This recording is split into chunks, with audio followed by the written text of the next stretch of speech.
아유, 우리 양반 목사님 하나님 얼마나 기뻐하실까.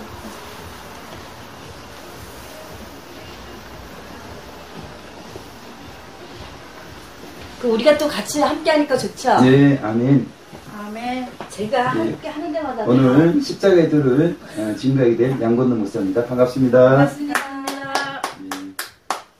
십자가의 도. 자, 우리 고린도전서 1장 18절 합독해 보겠습니다. 시작. 안 보여? 십자가의 도가 멸망하는 자, 자들에게는 시작. 십자가의 도가 멸망하는 자들에게는 미련한 것이요 구원을 얻는 우리에게는 하나님의 능력이라. 아멘. 십자가의 도가 성경이 분명히 나와 있다는 것입니다. 나와 있는데 십자가의 도를 어떻게 설명하고 있는가? 멸망하는 자들에게는 미련한 것이요 그랬다는 것이죠. 그런데 구원을 얻는 우리에게는 하나님의 능력이라. 그러니까 이 십자가의 도가 어떤 거예요? 이 멸망과 구원을 가르는 너무나 중요한 말씀이 십자가의 도의 말씀이라는 것이죠. 아멘. 그래서 성경은 이 십자가의 도가 성경의 핵심 진리다. 아멘. 이 성경의 핵심이 이 십자가의 도다. 이렇게 말씀하고 있단 말이에요. 그리고 오늘 바울이 쓴 이 고린도전서, 이 바울 신학의 초점이 십자가의 도다. 그렇게 말씀드릴 수가 있다는 것입니다. 그러니까 성경의 핵심이요, 바울 신학, 바울 서신의 핵심이 십자가의 도가 되기 때문에 이 십자가의 도가 얼마나 중요하냐는 거죠.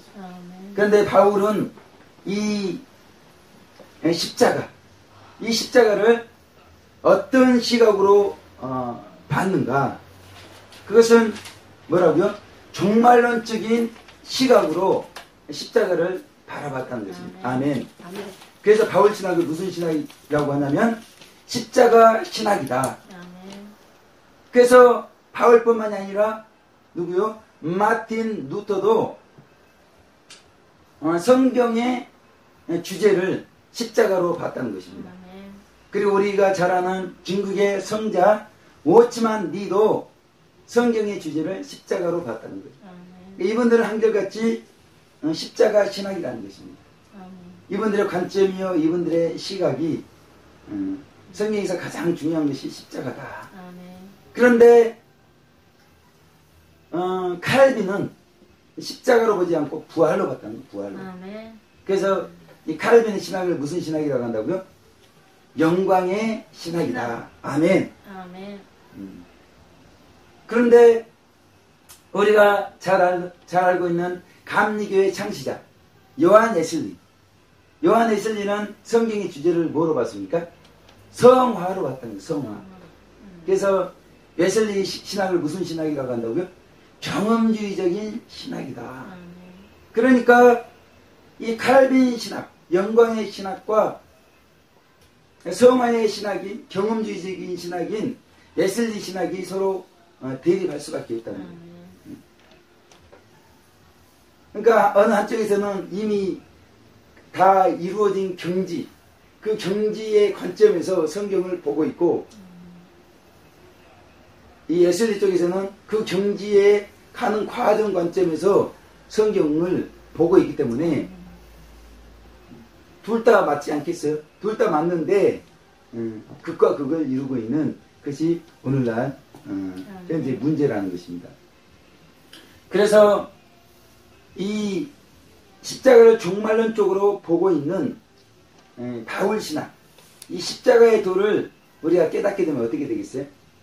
이 십자가의 도가 성경의 핵심이니까 우리가 성경의 핵심을 알 수 있지 않겠습니까? 그 성경의 핵심을 안다는 게 뭐예요? 우리가 성경을 깊이 있게 해석할 수 있겠다. 그렇게 생각해 볼 수 있다는 것입니다. 아멘. 그러겠죠? 그리고 바울이 얼마나 많은 서신을 썼습니까? 13권의 서신을 기록하지 않았습니까?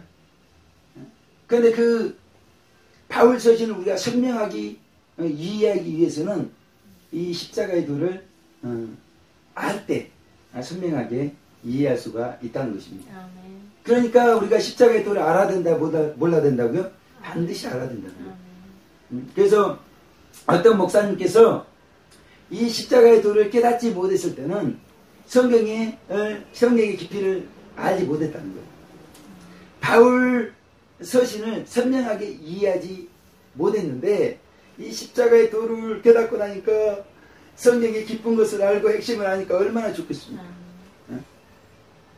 그리고 사도 바울이 기록한 그 서신을 통해서 성경을 선명하게 이해하니까 얼마나 좋았는가 그렇게 고백을 했다는 것입니다. 그래서 그 갈라디아서 2장 20절 같은 말씀 우리 합독해 봅니다. 시작. 내가 그리스도와 함께 십자가에 못 박혔나니 그런즉 이제는 내가 산 것이 아니요 오직 내 안에 그리스도께서 사신 것이라. 이제 내가 육체 가운데 사는 것은 나를 사랑하사 나를 위하여 자기 몸을 버리신 하나님의 아들을 믿는 믿음 안에서 사는 것이라. 아멘. 내가 그리스도와 함께 십자가에 못 박혔나니. 아멘. 그래서 내가 못 박혔다고 그랬어요. 그럼 여기서 내가가 뭔가? 그러니까 이런 내용들을 알고 이 갈라디아 2장 20절 말씀을 보는 거라고 모르고 이 갈라디아 2장 20절 말씀을 보는 거하고는 하늘과 땅 차이라는 것입니다. 그래서 성경은 갈라디아 2장 20절 말씀을 보듯이 뭐라고요? 십자가의 도가 성도님들의 확실한 신앙 고백이 되어야 됨을 가르쳐주고 있단 말입니다. 아멘. 성경을 보니까 못 박혔다. 그렇게 말씀하고 있잖아요. 그러면 우리가 십자가에 못 박혔다고 고백을 해야 돼요? 아니면은 우리 모습을 보니까 못 박히지 않은 것 같다 이렇게 고백을 해야 돼요? 성경의 고백을 따라서 우리는 담대하게 십자가에 못 박혔나니 이렇게 고백할 수가 있어야 된다는 것입니다. 아멘. 그러겠죠? 그리고 분명히 또 로마서 6장 6절 우리 합독해 봅니다. 시작. 우리가 알거니와 우리 옛사람이 예수님과 함께 십자가에 못 박힌 것은 제 몸이 멸하여 다시는 우리가 저에게 종노하지 아니하려 함이니. 아멘. 이제 그 갈라디아서 2장 20절에 내가가 로마서 6장 6절에는 뭐라고 말씀하고 있습니까? 옛사람으로 말씀하고 있단 말이에요. 그러니까 옛사람이 십자가에 못 박혔다 이렇게 말씀하고 있다는 것이죠. 그래서 우리 성도님들은 분명하게 확실하게 십자가의 도에 대해서 고백할 수가 있어야 된다는 거예요. 그러면 어떤 고백을 할 수가 있어야 되는가? 우리 1번 같이 합독해 봅니다. 시작. 저는 예수 그리스도와 함께 십자가에 못 박혀 죽었습니다. 틀림없이 예수님과 함께 못 박혔습니다. 아멘. 이건 갈라디아 2장 20절 말씀을 근거로 우리의 고백이 돼야 되겠죠? 그러면 로마서 6장 6절 말씀을 근거로 우리의 고백은 2번 합독합니다. 시작. 저의 옛사람은 예수 그리스도와 함께 십자가에 못 박혀 죽었습니다. 틀림없이 예수님과 함께 못 박혔습니다. 아멘. 그런데 이 고백이 우리의 확실한 고백이 되고 있는가? 그렇게 질문을 해보고 있는 것이죠. 그래서 우리 윤 집사님의 고백이 되고 있습니까? 아멘. 예, 아멘. 우리 김승현 집사님의 고백이 되고 있습니까? 이 위에 거가 똑같은 거 아니에요? 밑에 거가? 그러니까 더 구체적으로 이제 하는 거죠. 예. 갈라디아서 2장 20절에는 내가 십자가에 못 박혔다고 그랬잖아요. 근데 로마서 6장 6절에는 우리가 알거니와 그러면서 우리 옛사람이 그랬잖아요. 그러니까 내가가 옛사람으로 바뀌었다는 거예요. 더 구체적으로. 예. 그러니까 결국은 뭐예요? 옛사람이 못 박혀 죽은 것을 담대하게 고백할 수가 있어야 되는데 그런데 고백하려면 옛사람이 뭔지에 대해서 알아야 될 거 아닙니까? 그런데 우리는 옛사람에 대해서 너무나 분명하게 알고 있다는 것이죠. 죄성과 정력에 지배받는 사람, 혈육에 지배받는 사람이요, 남녀간의 애정에 지배받는 사람이요, 또 친구간의 애정에 지배받는 사람이요, 사물의 애정에 지배받는 사람, 식욕에 지배받는 사람이죠. 성욕에 지배받는 사람이죠. 물욕에 지배받는 사람이죠. 수면욕에 지배받는 사람이죠. 명예욕에 지배받고 포악한 성질의 지배를 받죠. 교만한 성질의 지배를 받죠. 음란한 성질의 지배를 받고 아집적인 성질, 질투하고 태만하고 거짓된 성질에 지배받는 사람이 옛사람이다. 아멘. 그런데 마태복음 16장 24절에서는 이 옛사람을 뭐라고 말씀하고 있죠? 누구든지 나를 따라오려거든 자기를 부인하고 자기 십자가를 지고 쫓을 것이니라 그랬단 말이에요. 그러니까 이 옛사람 자기가 못 박혔고 죽었다는 거예요. 그런데 이 자기를 자아라고 그런단 말이에요. 그러니까 자아가 못 박혔고 죽었다는 것이죠. 로마서 8장 7절에는 육신이다. 그리고 육성이다. 그렇게 말씀하고 있다는 것이죠. 그러면서 이 육신이 뭐라고 그래요? 육신의 세력은 하나님과 원수가 되나니. 그러니까 로마서 말씀 보게 되면 이 육신, 그러니까 옛사람, 그러니까 자기 자아는 원수가 되고 하나님께서 미워하는 것이 되고 하나님의 뜻에 굴복하지 않고 하나님을 대적하는 것이 육신이다. 옛사람이다. 그런데 그 옛사람이 하나님의 왼수가 되었던 옛사람이 못 박혔고 죽었다. 아멘. 얼마나 확실한 고백이고 담대한 고백입니까? 예? 하나님의 미워하신 이 옛사람. 우리 윤정신 집사님 안에 있는 이 옛사람, 죄성과 정욕에 지배받는 옛사람이 어땠다고요? 죽었다는 것입니다. 죽여보려고 그렇게 해도 안 죽는, 그래서 수없이 해결을 하면서 탄식하고 통곡하고 언제 이렇게 죄를 안 짓고 살 수 있는가, 그렇게 하는 옛사람이 오늘 성경은 어떻게 됐다고요? 죽었다. 못 박혔다. 아멘. 얼마나 이 십자가의 도가 우리로 힘이 되게 하는 거냐 이 말이죠. 그런데 또 고린도후서 말씀에는 뭐라고 그래요? 겉사람은 후피하나 우리의 속은 날로 새롭도다 그렇게 말씀하고 있죠. 고린도후서 4장 16절. 그러니까 겉사람으로 이렇게 표현했단 말이에요. 이 옛사람이 못 박혔고 죽었다. 이것을 성도님들은 확실하게 담대하게 고백을 해야 된다. 그런데 어떻습니까? 이렇게 확실하게 고백하고 있습니까? 고백하지 못하는 경우가 많이 있다는 것이죠. 왜 그래요? 이 옛사람의 지배받는 우리의 모습을 보기 때문에 그러죠. 오늘도 미역국에 지배받는 우리의 모습을 보고 있다는 것이죠. 김에 지배받고. 아멘. 성경은 분명히 담대하게 고백해야 된다고 그럼에도 불구하고 아직 어때요? 죽은 것 같지 않다. 언젠가는 죽겠지. 교회시대 이기신 분들처럼 할례산을 통과하면 죽겠지. 그렇게 우리는 혼돈 가운데 있다는 것이죠. 그런데 왜 이렇게 우리가 확실한 신앙 고백을 하지 못한다고요? 십자가의 도를 정확히 우리가 깨닫지 못했기 때문에. 사도 바울도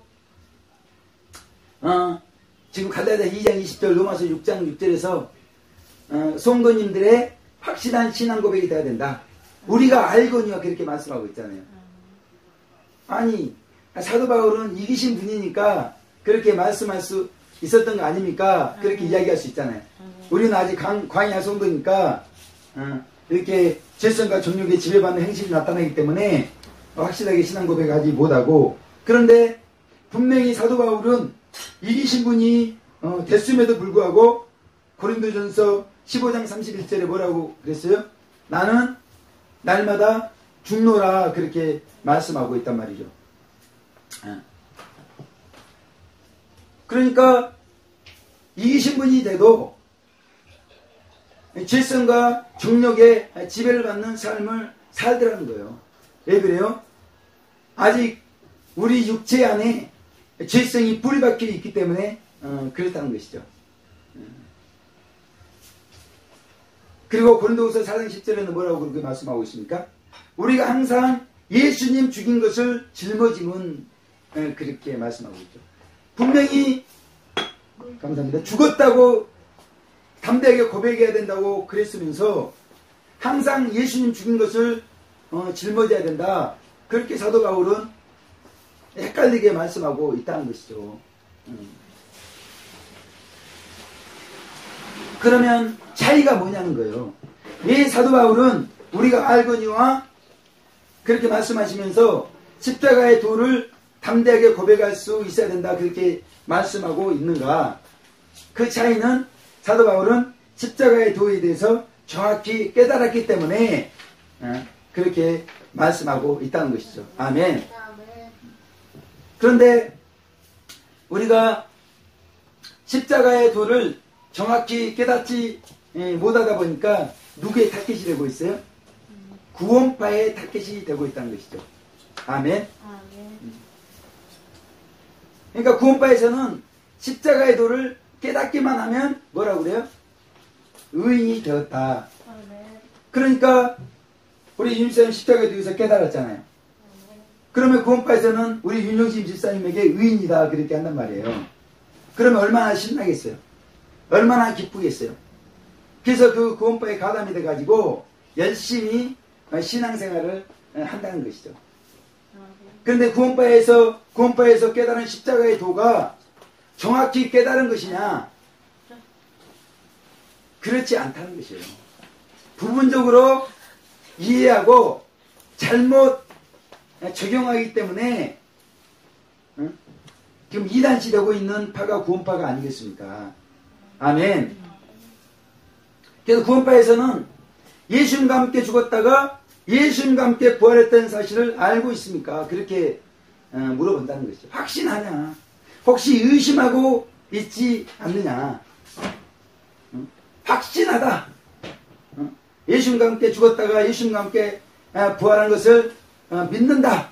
이렇게 하면 구원받았다. 그것이 구원파의 구원론이라는 것입니다. 이렇게 극단적인 주장을 하고 있다는 것이에요.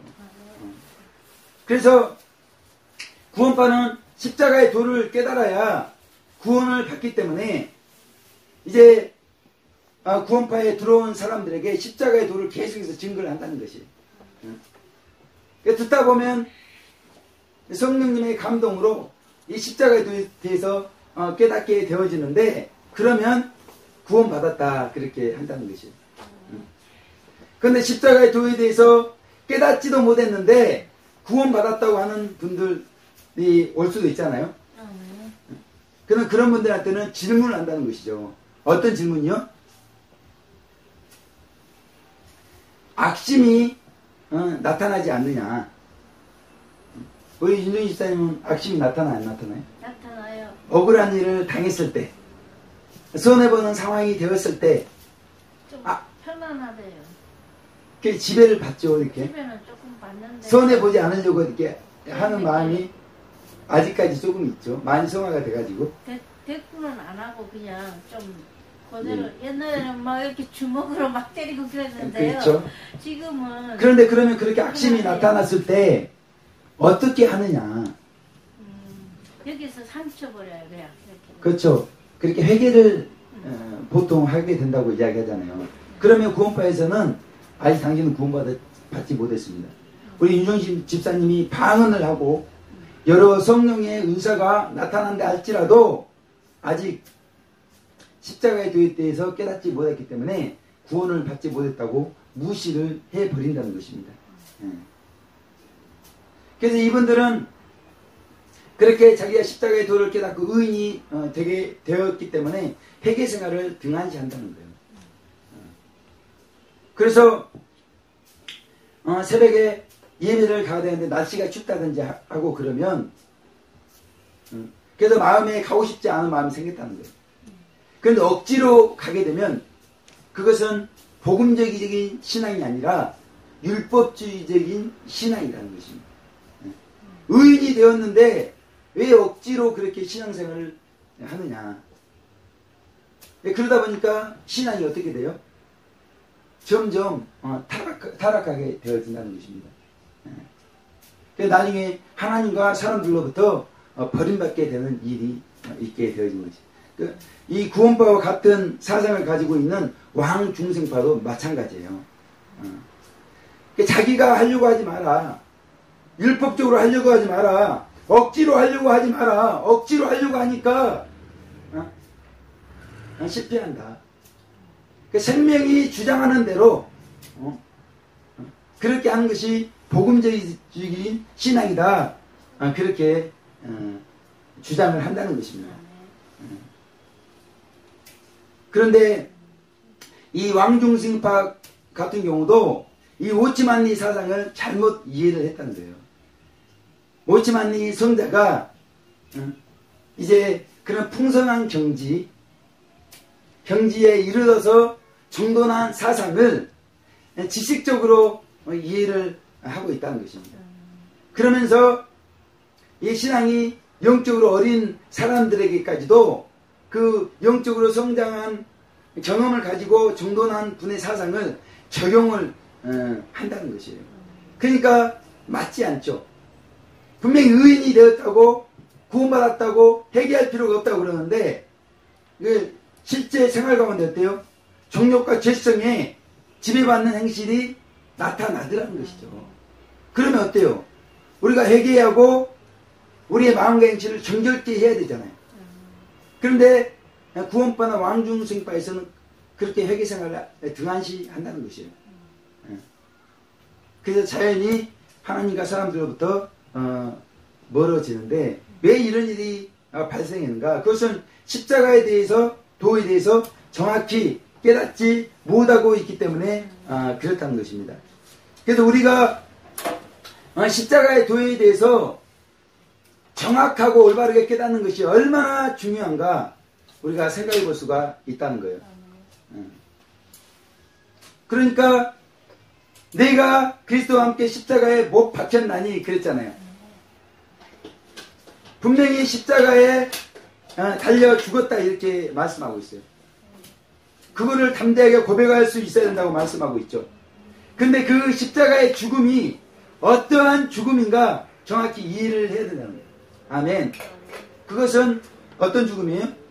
객관적인 죽음이라는 거예요. 객관적인 죽음.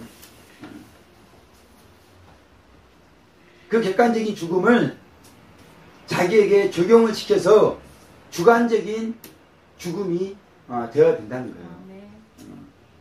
그런데 마치 객관적인 죽음을 깨달으면 모든 것이 다 된 것처럼 구원파와 왕중생파가 이해를 했기 때문에 이단시되고 하나님과 사람들로부터 멀어지게 되었다는 것입니다. 그래서 우리가 이 옛사람의 죽음에 대한 신앙 고백을 담대하게 할 수가 있어야 되는데 그 핵심적인 열쇠가 되는 성경 말씀이 기록이 되어 있다는 것입니다. 이게 얼마나 우리가 오늘 고마운지 모릅니다. 자, 우리 고린도전서 15장 45절 합독해 보겠습니다. 시작. 기록된 바 첫사람 아담은 산영이 되었다함과 같이 마지막 아담은 살려주는 영이 되었나니 말씀하고 있습니다. 아멘. 여기 표현해 보니까 예수님을 뭐라고 표현하고 있어요? 마지막 아담이다 이렇게 말씀하고 있다는 것이죠. 그래서 우리가 이 옛사람의 죽음에 대한 십자가의 도를 정확하게 이해를 해야 되는데 그러기 위해서 꼭 알아야 되는 게 있습니다. 그것은 무엇이냐면 예수님께서 마지막 아담이 되신다는 거예요. 아멘. 그리고 우리가 이제 그 창조론적인 관점에서 우리가 이제 이 십자가의 도를 이해할 필요가 있다는 것입니다. 우리가 속죄론적 속죄하는 제사, 모형적 속죄하는 제사와 실제적 속죄하는 제사 관점에서 이 십자가의 도를 이해할 뿐더러 이 창조론적 관점에서 십자가의 도를 이해를 해야 우리가 정확하게 폭넓게 십자가의 도에 대해서 이해할 수 있는 것을 말씀하고 있단 말이에요. 그러면 성경적인 창조로는 하나님께서 우주 만물, 우리 육체와 우리의 성격을 창조하셨다는 거예요. 그런데 보시기에 어땠어요? 매우 아름답게 창조를 했다는 거예요. 그런데 따먹지 말라 정령 죽으리라 한 선악과를 따먹음으로 말미암아 타락하게 되었죠. 그리고 저주를 받게 되었는데 우리의 영 속에 우리의 육체 속에 죄성이 뿌리박힌 거예요. 그래서 그 정욕과 질성에 그걸 통로로 해서 마귀들이 활동을 하게 되었다는 것입니다. 결국 어때요? 마귀들의 목적은 우리를 지옥 백성 되게 하는 것이 마귀의 목적이라는 것입니다. 근데 하나님께서 창조하신 피조물들을 보니까 네 종류로 분류할 수가 있다는 것이죠. 첫 번째 뭐예요? 우주.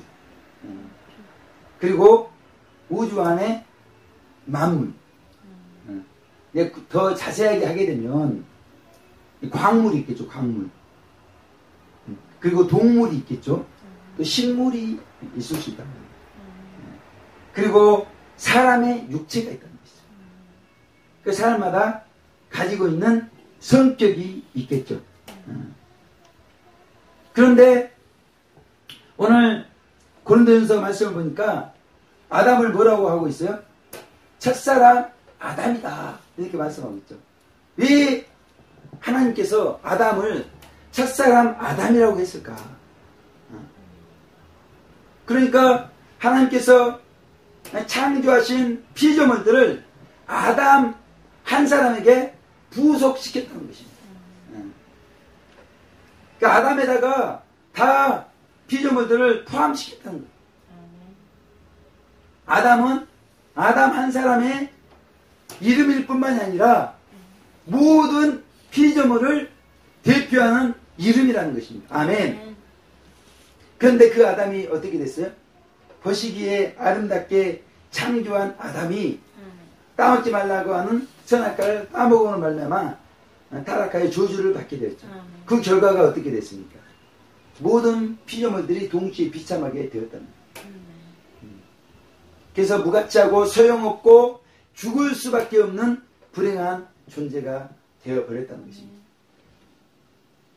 첫사람 아담 한 사람의 타락으로 말미암아서 모든 피조물들이 그렇게 되었다. 하나님께서 그렇게 보신다는 것입니다. 하나님께서 일방적으로 그렇게 정하신 것이에요. 아멘. 그런데 예수님을 마지막 아담으로 말씀하고 있다는 것입니다. 첫사람 아담에게 모든 피조물을 포함시켰다면 이제 창조된 모든 피조물을 예수님 안에 포함시키고 있다는 것입니다. 우리 윤종진 집사님하고 상의를 하고 하나님께서 그렇게 하셨어요? 상의하셨어요? 근데 이건 우리 인간하고 하나님께서 상의한 게 아니라 하나님께서 일방적으로 오늘 고린도전서 15장 45절에 하나님께서 일방적으로 예수님을 뭐라고 그랬다고요? 첫째 아담. 마지막 아담이라 그랬다는 거예요. 그러니까 우리 인간하고 상의하고 마지막 아담이라고 한 거예요? 아니면은 하나님께서 일방적으로 정하신 거예요? 안 하고 정하셨어요. 예. 왜 둘째 아담이라고 안 하고 마지막 아담으로 했을까? 둘째 아담은 찾아볼 수가 없다는 것입니다. 둘째 아담이 있으면 어떻게 되겠어요? 큰일 나겠죠. 지금 첫사람 아담에 부속시키고 포함시킨 모든 피조물들을 마지막 아담에 포함시키고 있다는 것입니다. 아멘. 왜 그렇게 하셔요? 지금 모든 피조물들이 어떻게 됐습니까? 첫사람 아담의 타락을 말미암아 저주를 받았잖아요. 저주를 받은 게 그대로 있으면 되겠어요? 안 되겠어요? 안 되죠. 십자가에 못 박혀야죠. 십자가에 죽어야 되겠죠. 아멘.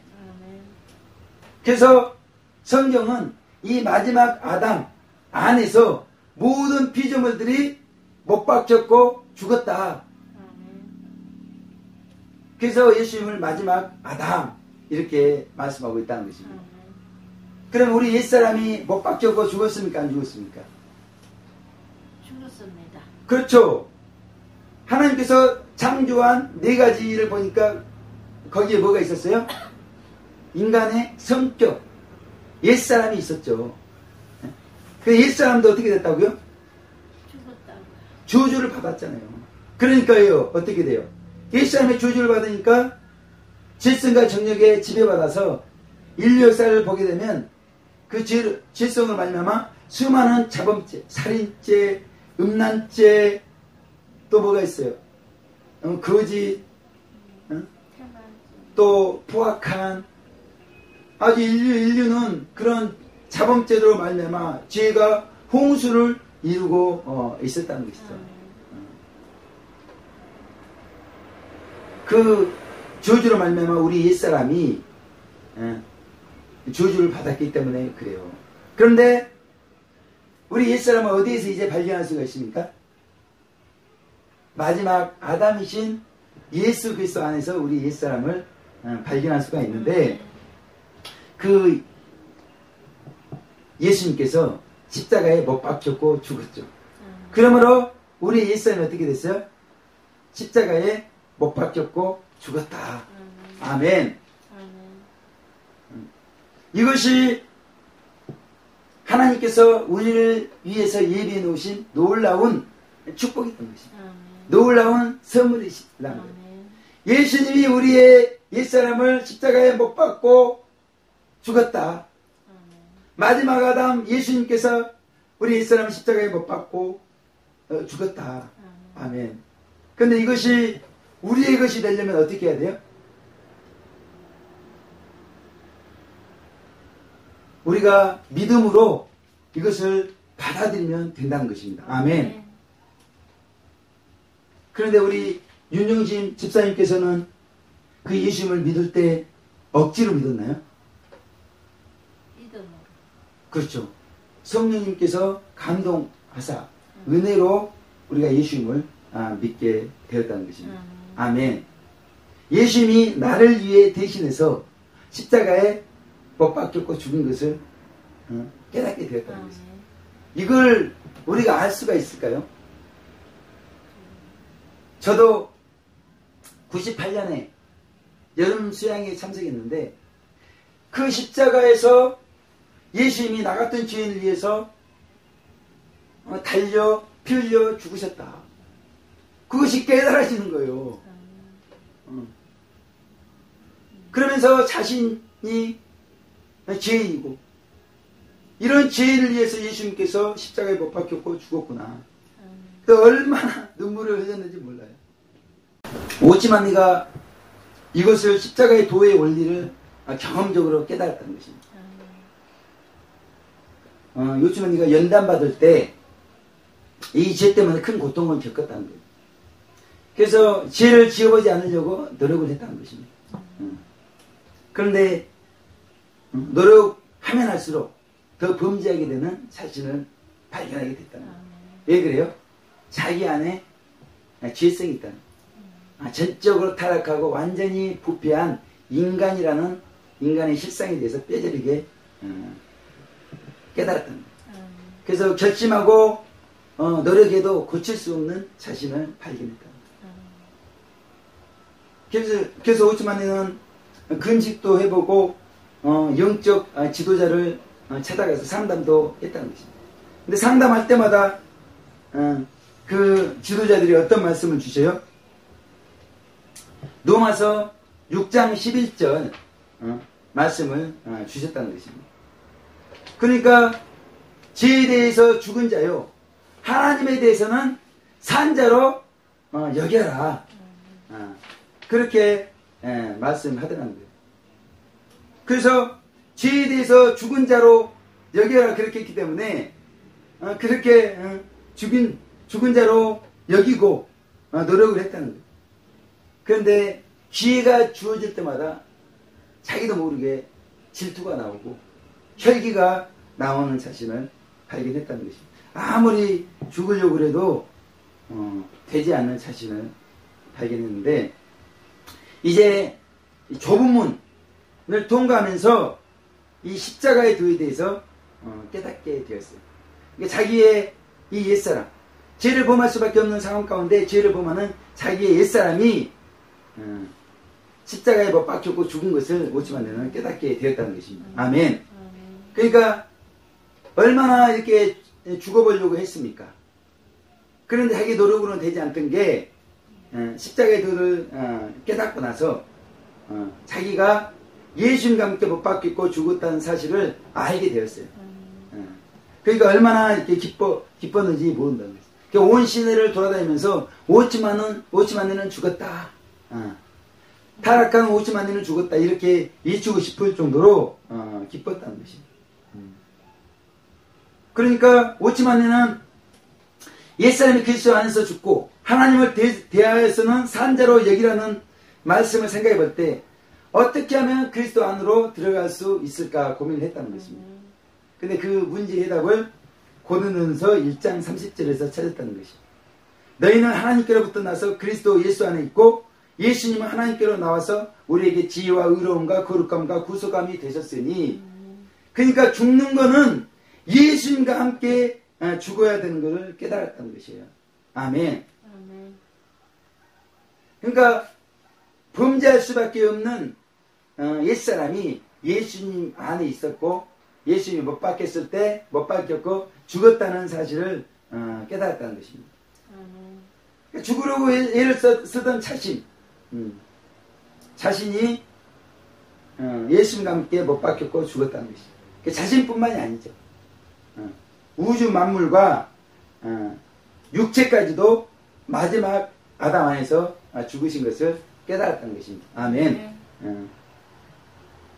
근데 이 오치만니가 깨달은 마지막 아담 예수님, 그 예수님이 나사렛에서 사실 때 우리 윤종진 집사님은 어디에 계셨어요? 예수님과 함께 마지막 아담 안에 저주받은 피조물들을 구속을 시켰고 포함을 시켰으니까 예수님께서 나사렛에 계실 때 우리 윤종진 집사님도 나사렛에 있었다는 거죠. 빌라도 법정에서 재판을 받으실 때 우리 윤종신 집사님도 빌라도 재판 뜰에 있었다는 거죠. 그 예수님께서 십자가에서 못 박혔죠. 그 십자가에서 죽으셨죠. 그 예수님이 못 박혔던 십자가, 거기에 우리 윤종신 집사님도 못 박혔고 죽었다. 이것을 오치만네는 깨달았던 것입니다.